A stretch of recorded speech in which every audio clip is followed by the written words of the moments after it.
This is our first 20 Bravo Veterans in Residence Masterclass, and we are all really excited to see all of your faces, or at least see you here joining us for this masterclass. This is going to be a series that's going to be ongoing through the rest of your cohort.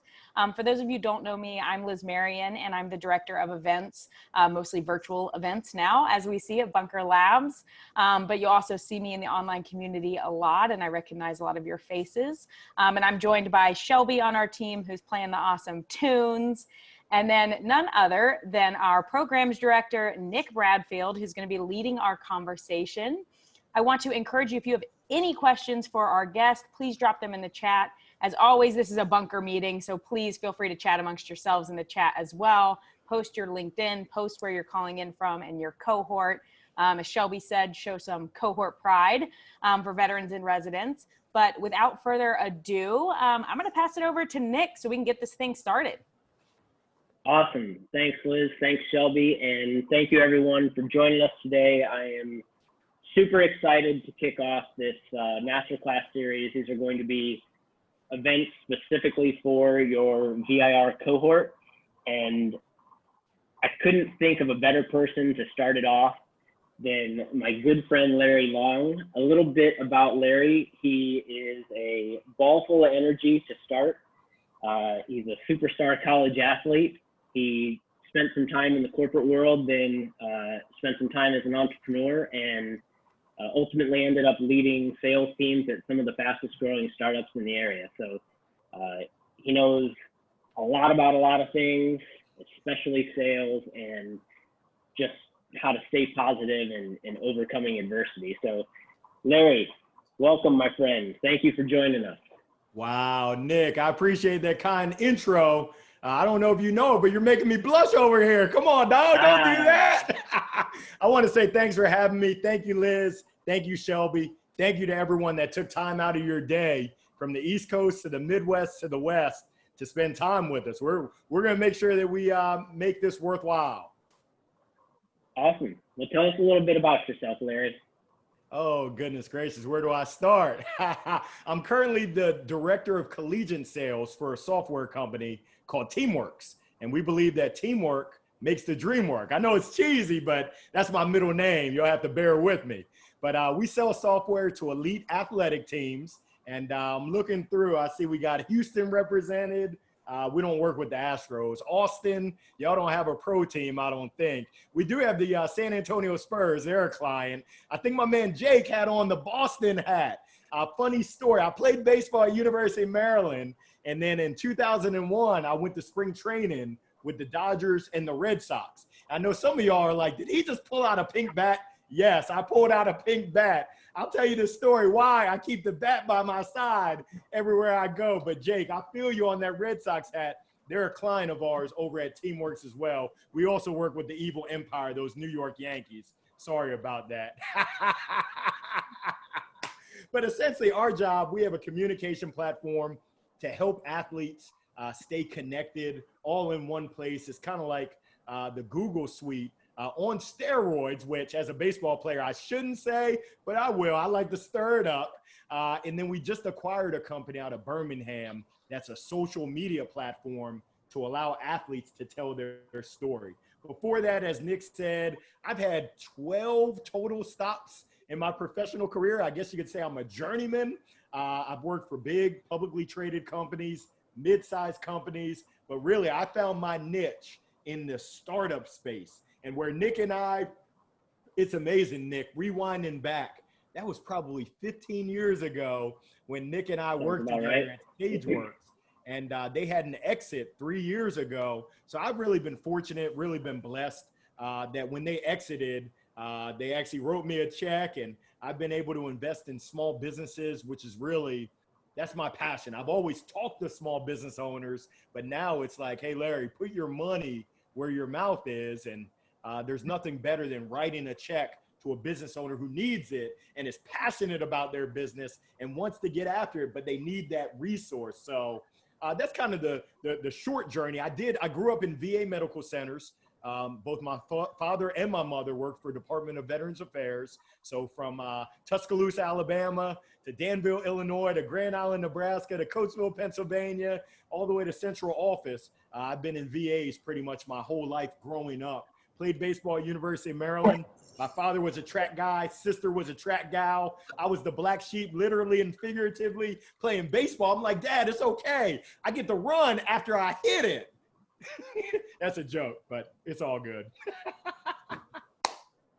So Larry, actually, I think you still have the stolen base record for the single season stolen base record at Maryland. Is that correct? Well, I'm number 2. And my son, who just turned 11 on Tuesday, he's made it his duty. He said, Dad, because his name is Larry Long III. We call him Trey Trey. He said, Dad, I'm going to get it back in our name. Yeah. Little does he know, he's not very fast. So maybe he'll get the home runs record, but he ain't going to be stealing too many bases. My dude doesn't miss a meal. And I mean, I don't know about y'all. That COVID-29 hit me hard. I'm on day 10. Pray for me. Today's day 10 of the 10-day green smoothie cleanse. I'm down 13 pounds, so feeling good about myself. I'm a little bit lighter. I'm not where I need to be, but we're working towards it. So from being a college athlete, obviously your love of sports has driven you so far in many places in your career. So at some point that prompted you to start a biz. So you started a business teaching people how to play baseball better and coaching people. So tell us a little bit about the business, what went well, what didn't go so well. That was quite the journey. So I was first working for Accenture doing IT consulting. I think I saw Chicago in the house. I actually did some training in St. Charles, Illinois. And after 3 years, I realized I'm not passionate about helping big companies get even bigger and make billions with a B more dollars. That's not what fuels me. So the opportunity opened up to invest in an indoor baseball and softball academy in good old Raleigh, North Carolina. And I said, do I really just want to invest and put my money in it? Or is this something that I want to do? And I said, this is something I want to do. So I called the owner and I said, hey, I want to invest, but I want to partner with you. What's your number? He gave me a number, and essentially I scrounged my 401k, my friends and family. I said, Mom, Dad, my aunts and uncles, hook a brother up. And we got those nickels pulled together, and I was able to buy in to the partnership. Now, it was MVP Baseball Softball Academy. It wasn't a franchise, but it was kind of like we had a supporting kind of big network, but it wasn't a franchise agreement. What worked well is we served the community. And it's crazy. Evan Phillips, you can look him up, Google him. He's still playing Major League Baseball. He was one of our kids. Little Evan, when he was 10 years old, who would have thunk it? Yeah, I just made up that word. Who would have thunk it that he would be playing pro baseball? But I can tell you that I'm even prouder of the kids that are now hitting me up on LinkedIn. Coach Larry, I'll never forget about believe in yourself. I'll never forget head down, eye on the ball, taking swings off the tee, where if you're a baseball player, you got to have a tee, which most kids have, but it's sitting in the garage collecting dust and spider webs.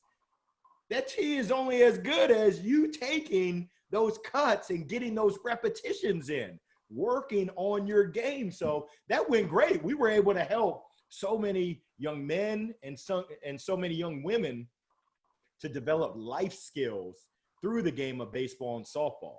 Now, it wasn't all hunky-dory and all flowers. On the flip side, running a business, especially a 10,000 square foot, inside the location was awesome. We were inside the Beltline, which is kind of inside the city center of Raleigh, smaller city compared to a bunch of the cities that y'all are in, but we're trying. But essentially what we learned the hard way is that if you have more money going out the back door than you do coming in the front door, you're going to run out of cash. And we ran out of cash. And I called my mom and my dad, friends and family, and they said, we'll hook you up. So they bailed me out. Then they said after the 4th or 5th or maybe 12th time, they said, hey, you're not a big bank. You're not too big to fail. And we're not the government. We can't just print cash. We love you so much, little Larry. that we're going to allow you to wrap this thing up. And essentially, it was the best move, but it hurt. That was my baby before I had my babies. And but it was an important lesson that you've got to understand your numbers. I don't know if y'all watch Shark Tank. Show of hands. Anyone watch Shark Tank? I love Shark Tank. I love it. You better not go on the Shark Tank and not know your numbers. So for me, I knew numbers, but those were batting averages, RBI, stolen bases. Those aren't the numbers that you need to run a successful business. Those are the numbers you need to make a good hitter, someone who can hit home runs. But essentially, you better understand your income statement, your balance sheet, your statement of cash flows. And those were numbers that essentially, parlez-vous français, it looked like French to me. And I don't speak French. So it was tough. But Nick, when you and I met, the reason why I was so passionate at SageWorks, we sold software to accounting firms, CPAs. And essentially for me, it was near and dear because my CPA, even though he was a good guy, he did not break down the numbers. He had this knowledge. And essentially we'd go in and he'd present us with our income statement, balance sheet, statement of cash flows. We'd take it and we might as well just throw it over our shoulder. We didn't understand it. So the company that Nick and I work for, it broke down those numbers and it put it into a narrative so that any dummy like me, not Nick, but a dummy like me can understand what the numbers really mean. And that story would have helped us in our academy.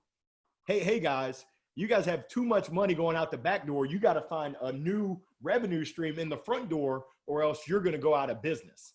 And essentially our CPA told it to us, but he told it to us in CPA jargon, which didn't get it, unfortunately. Know your numbers. Thank you, Liz. Know your numbers. Yeah. I think that's a great lesson, even simpler than that, besides just saying know your numbers, is whether it's your accountant or your attorney or website person, whoever it is, if something in your business is happening and you're paying somebody to help you do it, if you don't understand what's happening, I mean, you're the boss, it's your business. So keep asking questions until you know what they're talking about. So if somebody's talking about all these different ratios or all this legal jargon, just back them up a second. Say, hey, I need you to speak to me pretend like I have no idea what this means and tell me like that and tell me what it means there. So I mean, that's one of the lessons from your academy. I know there were many. What are some of the lessons that you took from running the academy to the startups that you've worked with? So some of the startups you've worked with have been very high growth and you were leading those sales teams. So how did the lessons you learned from that academy translate to leading these sales teams, these high growth startups? Yeah, I mean, I'll take you through. I've got about 10 major lessons. I'll be quick. So essentially at Accenture, we learned that you've got to use your resources. And like Nick said, you've got to ask the question. And believe you me, I'm going to call a spade a spade. My ego got in the way of me asking questions. I didn't want to seem like I was dumb or I didn't understand when meeting with the accountant. So he would talk and we would shake our head, not knowing what in the world he was talking about. That was mistake number one right there. Use your available resources and make them break it down so you understand it crystal clear. Number two is it's in the details.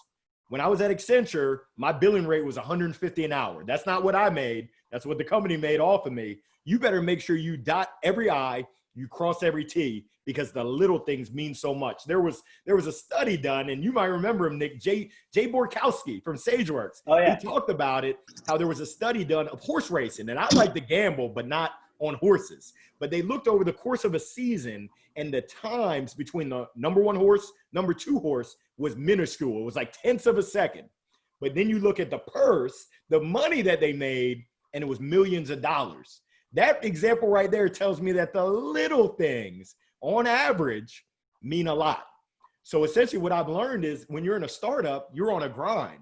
And if you don't do the little things, the basics, what most people consider the basics, in football, I think they call it the blocking and the tackling. In baseball, it's the hitting off a tee. The ball's not moving. Those are the very basics. You're going to have a tough time. Now, there's an acronym that I use. If you have something to write with, this is hot fire. I'm hot fire alert. I'm not going to say this much, but The acronym is EPIC, EPIC. E is entrepreneurial spirit. If you're going to join my team, you better have that. Even though I get paid by Teamworks, I'm Larry Long Jr. LLC. And you better run your business like it's your own business. You get out of it what you put into it. You got to take that ownership, that accountability. Essentially, it's on you. You want to use your resources, but you can't blame anyone else but that person in the mirror. The P is preparation and planning. I don't know if there's any Allen Iverson fans out there, but Allen, we're talking about practice. Yes, not the game, practice. The I is the internal drive and desire. We all get hit with obstacles. I'm looking for folks that will find a way over them, around them, under them, and if you have to, boom, right through them. The C is communication. Can you hear me now?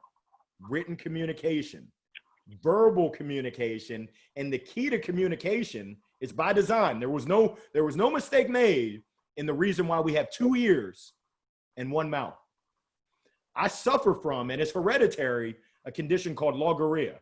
I'm working on it. That's diarrhea of the mouth. It's not good. Hey, Larry, shh, and just listen.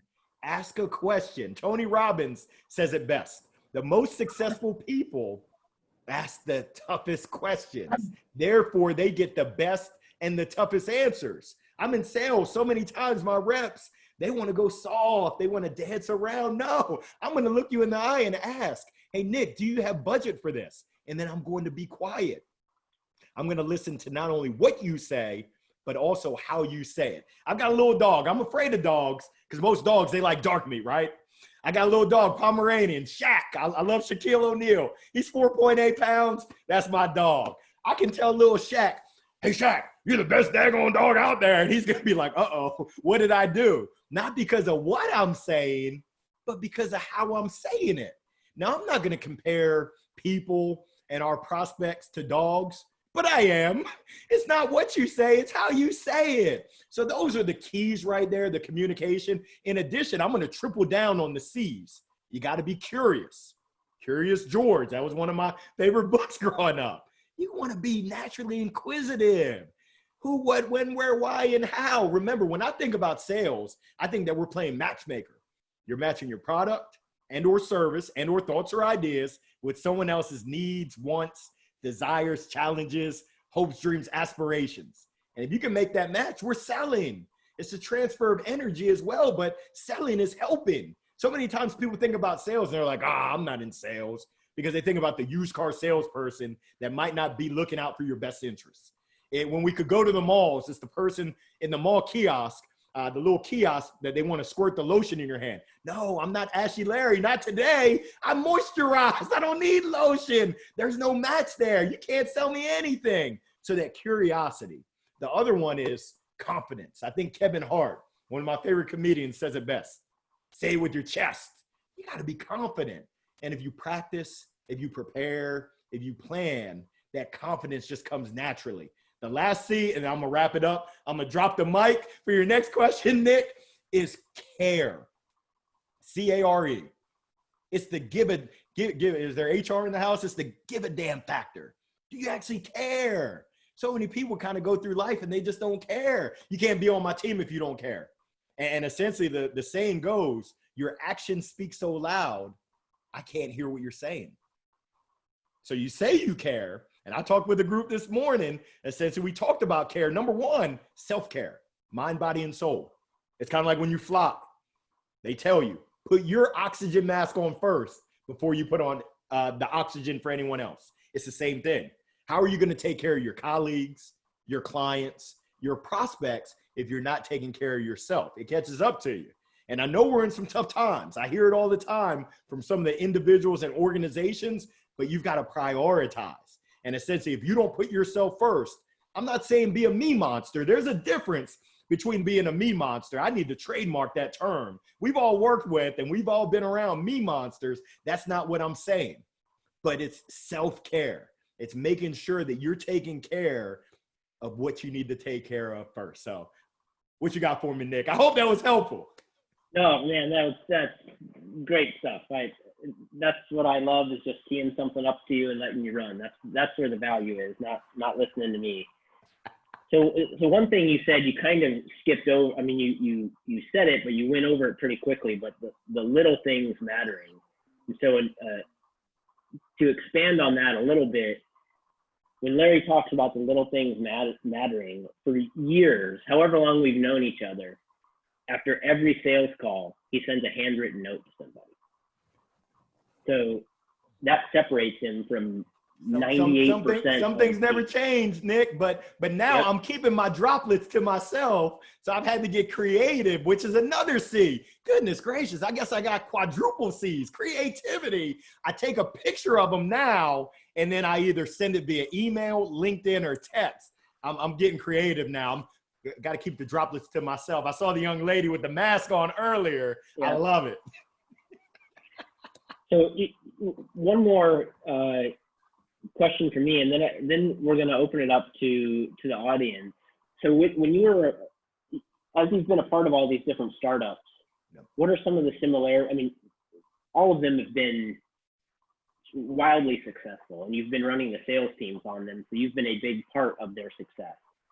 So in addition to all of your acronyms that you have and the pink bats and baseball analogies, what were some of the similarities that you saw between these successful teams? Yeah, it starts at the top. I guess someone else had an answer too. I'd love to hear it. But it starts at the top. So, I mean, it starts with your leadership team, and they really set the tone. It's kind of, I mean, I always love using sports analogies. It's kind of like the coach, the head coach. Everyone looks to the head coach in terms of is the head coach nervous, scared? Are they confident, that quiet confidence? Are they rah-rah? So, I mean, what I've learned is great organizations, it starts from the top. And it's crazy because when I look to invest, I want to know who's the leader. What's their background? Do they really care? Are they really passionate? Do they know their stuff? And if they don't know it, are they willing to put in that work and that effort to get that knowledge? The team. Some people say that's fluffy. Teamwork really does make the dream work. That's the second thing that I look for when I invest. Is that leader able to surround themselves with other top-notch, and they don't need to be like-minded. I actually don't want like-minded teams, because then it's that group thing. I want some diversity. There's a saying, and I need y'all's help. I need your help. I'm asking for help. There's a saying that says, if it ain't broke, help me out. Break it. Someone else help me out. If it ain't broke, how does the saying go? Don't fix it. Don't fix it. Thank you. But survey says, nah, Nick, you already, come on, dog. Don't do that to me. If it ain't broke, break it. You got to break it up, flip it over. Essentially, the best founders, the best teams are always looking to break it up. They're never satisfied with the status quo. I don't know if there's any Sierra fans out there, but she's got a song that talks about level up, level up, level up. I'm looking to level up. So we might be good, but I'm not good with being good. I want to be great. Great example, Russell Westbrook, basketball player. He averaged a triple-double for 3 seasons in a row.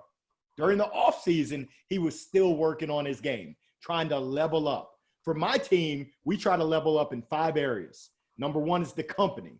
How well do you understand our mission, our vision, our core values, the who, what, when, where, why, and how of what we do and why we do it? Number 2 is the industry.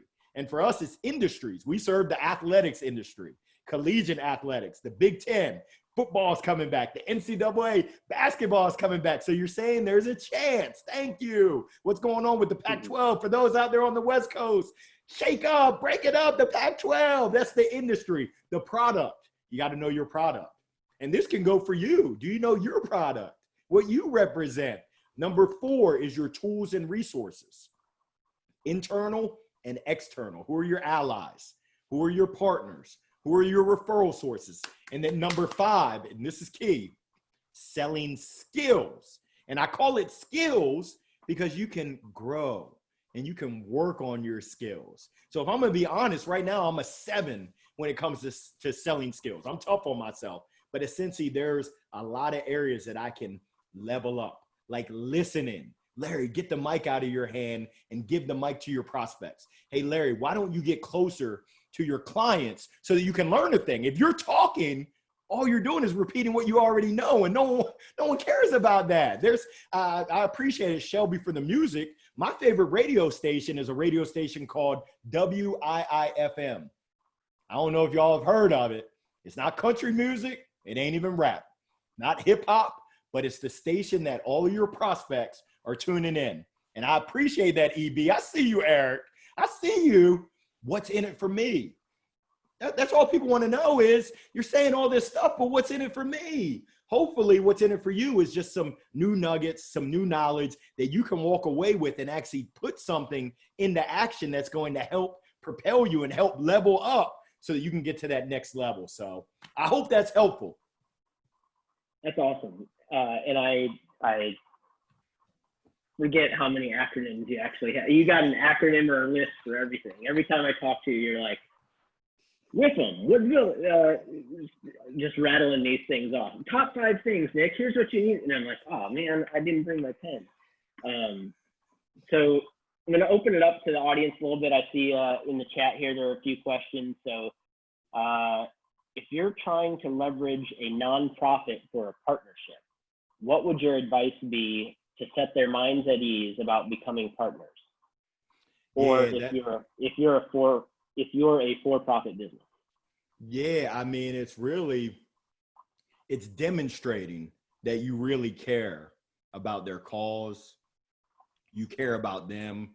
You understand the value that you can provide to them. People, they can smell BS from a mile away. You might think that you're slick, but if you're genuine and you come straight from the heart, most people will respect that and they'll honor that. There's a saying. I learned this from a sales coach. His name is Steve Noodleberg. I've got his book. I've got his book right here. Y'all think I'm high energy. This dude is really high energy. But essentially, he told me, I met him 7 years ago. He said, Larry, in my 30 years of selling, what I learned is the difference between contacts, people you know, and contracts, people you do business with, is the letter R. And that R is relationships. True, genuine relationships. I've got another question for you. It's not what you know, it's who you know. Who you know. Thank you, Blake. I appreciate that, Mr. Hogan. But survey says, nerd, you get an A for effort. Actually, an E for effort, but close enough. It's not what you know, and it's not even who you know. It's who knows you and who trusts you and who believes in you that really makes it happen. So in terms of working with the nonprofit, have you asked the right questions to understand what are their goals? What's their plan to get there? And how do you fit in to add value? If you understand that picture, then we should have an opportunity to partner together and work together. But essentially, if they have reservations, you've got to dig in and understand what's holding you back. I've got 2 fire questions for you. Number 1, if I'm ever with a prospect and I don't know what to say, which doesn't happen very often, but here goes my go-to questions. Number 1 is, walk me through your process, ... Hey, Chris, walk me through your process of your morning routine, and then just shut up and listen. They'll walk you through their process, and then they'll talk some more. And if you keep your mouth shut, which is a problem for me, they'll tell you even more. Loose lips sink ships. The second question, that's fire. What's holding you back from? Hey, Larry, what's holding you back from that 12 pounds, actually 25 pounds that you need to lose? A bunch of excuses. For those that are here on the East Coast and the South, we got a place called Bojangles. Hey, Larry, what time is it? It's bow time, chicken and biscuits. That's what's holding me back. But really, it's the person in the mirror. It's a choice. Life is about choices. We can choose what we do, where we spend our time, where we prioritize. So that's a roundabout way to answer your question about the nonprofits. So again, the one-liners. So I can just, like, every time you say one of these one-liners, after, like, you got one for everything, man. I can just picture Maria just like rolling her eyes, like, oh, Larry. Oh, she is. She's outside, like, oh, the cliche king again. How many times is he gonna say that? Oh, and he's got his pink bat too. That ain't cute. She hates this pink bat. So for reference, it was a gift that was given by one of my teams, and it's got some of my Larry-isms. Team Fido which stands for F It, Drive On. If HR's in the house, forget about it, drive on. By hook or by crook. And then what you talking about, Willis? So, Larry, just before I get to these other questions, Blake is our CEO, so you just told him he was wrong. We love you, Blake. Larry doesn't, but we love you. So I'm wrong a lot of the time. So, you know.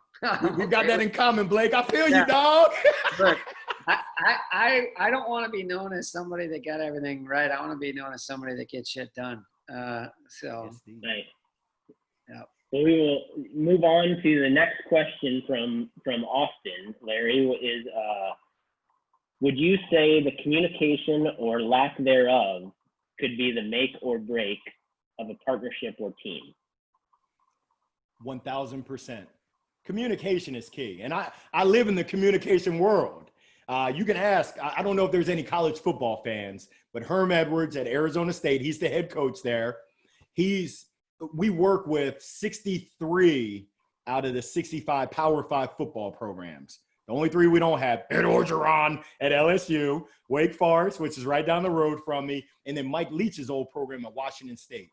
But what we see, and we see this with an organization like the San Antonio Spurs versus an organization like the Detroit Lions. And I hate to say it, but communication and them all being on the same page, it really drives those organizations that are tight and have those little details of staying on the same page, making sure that, hey, we're in this together, we're rowing together, and we don't have any crab pots dragging us down. We don't have any people going here, they're zigging when we should have zagged. So I would say 1000% communication is critical to any organization's success. And many times, I mean, I'm a family of 4.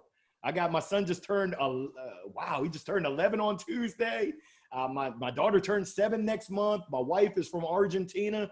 I can tell you that communication can get dysfunctional if you don't work at it. If you kind of just go through the motions, that's all I can say is, I don't have a one-liner for that, but I would encourage you to really focus on how can we ensure, and for my team, I've been working on making sure that we talk about the mental wellness. Everyone's in their own place. I've got a young man on my team. I've got a couple of young men on my team, but one in particular who's been struggling. He lives in a small apartment. His mom lives like 45 minutes away in Goldsboro. And essentially he shared with me, I'm struggling. I'm in my little apartment. I go on walks, but this quarantine is getting to me. So we have open conversation about how he's feeling. Now, I'm not a licensed professional, and I've directed him to the resources that we have, but I am a friend, and I do care about him, and that shows by me sending him texts. Hey, your Pittsburgh boy, he went to the University of Pittsburgh. Your Pitt boys, they're going to get that win. They beat up on Austin P this past weekend, but who's counting? And I actually just talked to the athletic director, Austin P, last week. Sorry, Gerald Harrison. But I would say communication is absolutely critical and key. Awesome. And clear communication, not just communication, right? So going back to asking those tough questions that you were talking about earlier, I think ties into that. Hey, Nick, I don't know if you mind, but yeah. I saw a question pop up from Sierra. Sierra, can you come off mute and ask it, please? I'd love to hear your voice.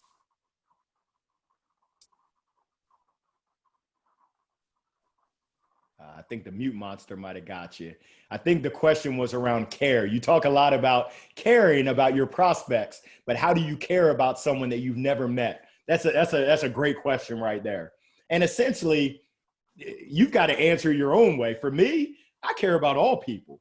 And I'm in sales because I like to help people. I don't care if I know you or not, but the only way that I can get to know you is to be genuine, to be authentic, and essentially to put myself out there. I guess they call it, I have to extend the olive branch that, hey, I'm here to help. I come in peace. I would love to learn about you first to see if there's an opportunity where we can actually partner together, or if we part ways as friends, and maybe I can direct you to someone that I know or something you should be doing that isn't necessarily my business. So it's a great question there. If you genuinely care about people and care about helping people. I don't know if there's any rap fans. There's a rapper named Young Jeezy, and he's got a song called Go Getter, which is cool. I mean, yeah, I like go getters, but I love go givers. So my question to you is, are you a go getter or are you a go giver? Martin Luther King Jr., one of my favorite quotes. Life's most urgent and persistent question is, what are you doing to help others? If you ask yourself that when you wake up every morning, I think you're going to make every day a great day. Carpe diem. I think that was Dead Poets Society, seize the day. And yeah, I mean, these are all words, but how do you put that into action?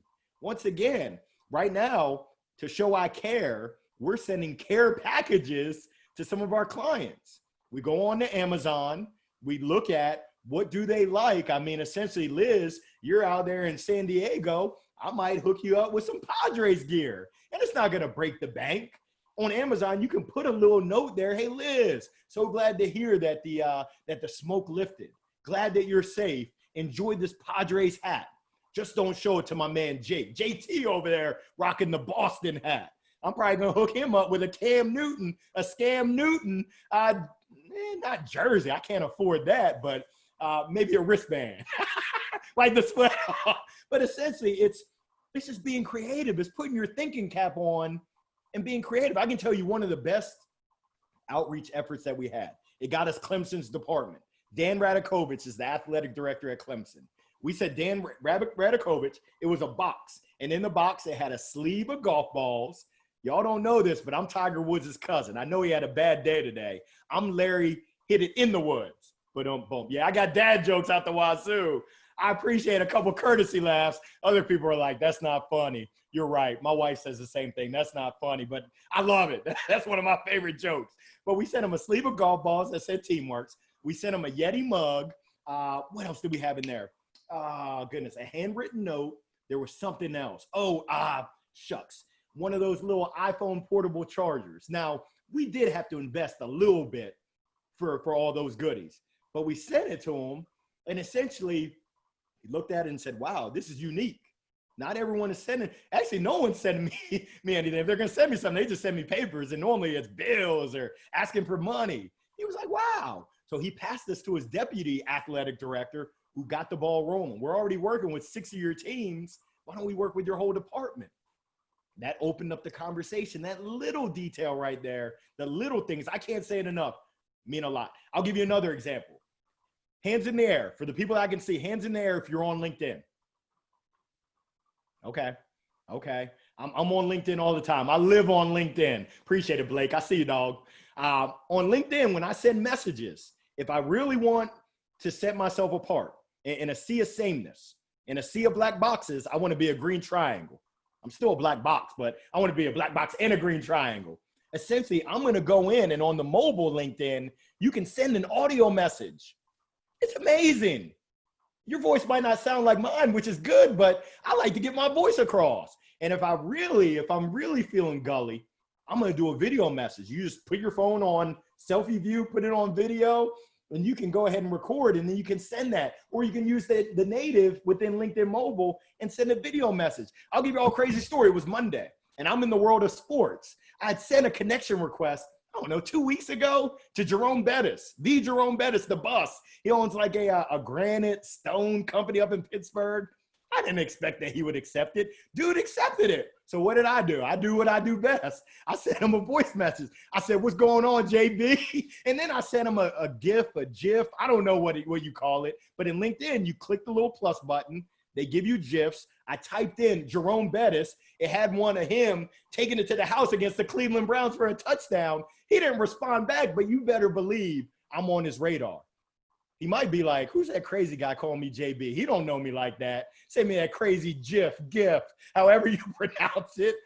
I'm not a black box. I'm now a green triangle.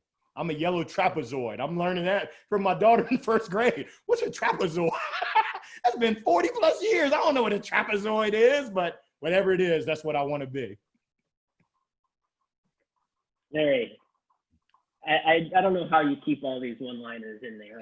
I don't know if you're just like looking at a screen, like scrolling through, you have like a virtual assistant that pulls them up and feeds them to you, but you pull them out of all sorts of places all the time. It's the hairdo. It's the hairdo that helps me. That's right.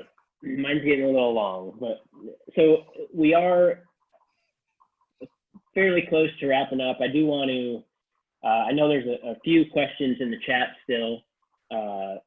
You can send those, Liz will drop the link in there for where you can send those, and we'll make sure they get answered. But there was one more question in there that I think would be a good one to end on, and that's from Jake. Even though he's a Red Sox fan, which goes against his better judgment, what homework would you give the young new entrepreneurs here to complete? Wow, that's a good one. Goodness gracious, Jake. You're throwing sliders to me. You must have got the scouting report. I can hit the fastballs, the stuff with a wrinkle. Uh-oh. I'm going to close my eyes and take a swing at this one. Nah, the homework is know your business inside and out. Know your prospects. If you have any clients, if you have just one client, you should be as close to them as possible, especially during these times. What's going on? What keeps you up at night? You should have a list of questions. If there was one piece of homework that I would give you, it would come up with a list. And I'm pretty ambitious. 100 questions that you could potentially ask someone in your industry. Jack Roney, he was one of my first hires at Pendo, which is a unicorn. They raised 100 million last fall. Got some stock options. I'm hoping that paper turns a real paper. He had a list of 200 questions, his go-to questions for any situation that he can ask to get the information that he needs to progress the deal, to be able to find out, are we a match? Could we potentially help you? So come up with your questions and make sure they're tough. Don't ask cupcake questions. Ask tough questions just like you asked me, man. No mercy. That's a great question. I saw another one, Nick. I know we're at our time, but this is near and dear to me. Someone asked about cold calling and how do you cold call during COVID? This 500-pound phone, a lot of people get scared of it. I ain't scared. Essentially, I want to talk to people. So you might be asking, and my team said the same thing, Larry, no one's picking up their phone. They're not in the office. And you're right. And it's tough to get mobile phones. That's tough. You're not going to get my mobile phone number. That's for special people. But essentially, you've got to put in the effort and get creative. So are people checking their voicemails? Probably. Are they listening to at least the first 7 seconds of your message? Probably. What do you sound like? What is your message? Once again, if your message is like everyone else, which I can tell you what everyone else's message is because I get them. Hello, Larry. This is John calling from Acme Company. I wanted to learn more about survey says, nerd. No, ain't nobody got time for that. You better come out the gate strong. And that's where it comes down to asking the questions of people in your industry, because why not start off your voicemail message of, hey, coach, hey, Dabo Sweeney, I know that communication is challenged, being that we work with Coach Cutcliffe over at Duke, who talked about the challenges of having the team remote. Would love to talk to you about how we can help. Boop. That's one touch point right there. My next message, I've got to have a different story. I'm not going to talk about the communication of a remote. I'm going to talk about recruiting. Hey, Coach Nick Saban, I know that recruiting can't stop, won't stop. We've got something that can help you with mom and dad around the personal branding, the name, image, likeness. I thought you might be interested. Boop. Now I got him intrigued. Now I had him earlier. I was eating some carrots. It's like a rabbit. You got the carrot. You're just dangling. Now he's like, what in the world is this crazy guy talking about? So when I call the next time, you better believe I'm going to leave my phone number. Hey, coach, give me a ring back when you get a chance. And it's just about that attitude. I heard a guy, Morgan Ingram out of Atlanta. He said, when you're leaving the message, you get to a point and say, hey, and he said, you actually want to stand up. I mean, like Bob Marley said, get up, stand up. But essentially you do this with your arms like, hey, give me a call back if you get a chance, because it's so disarming. Like, I'm not all up in your space. It's like, hey, I'm good. You need me more than I need you. If you want to put in this work, if you want to go ahead and be that rocket ship and go up, you need to give me a shout. If not, hey, I'm going to brush my shoulders off. I'm going to call Auburn right down the road because I know that you're in a competitive environment for the same talent. And it's just that, it's that confidence. It's that, and it can be quiet, calm, confidence, cool, calm, and collected, which is nowhere in my name. And I'm struggling talking to y'all like that because I'm just all, I don't even drink coffee. I think I might explode if I did, but you got to be you. So essentially, how do you cold call? You pick it up and you call. You be ready with your message. The great thing about voicemail messages, you can be scripted and not even sound scripted.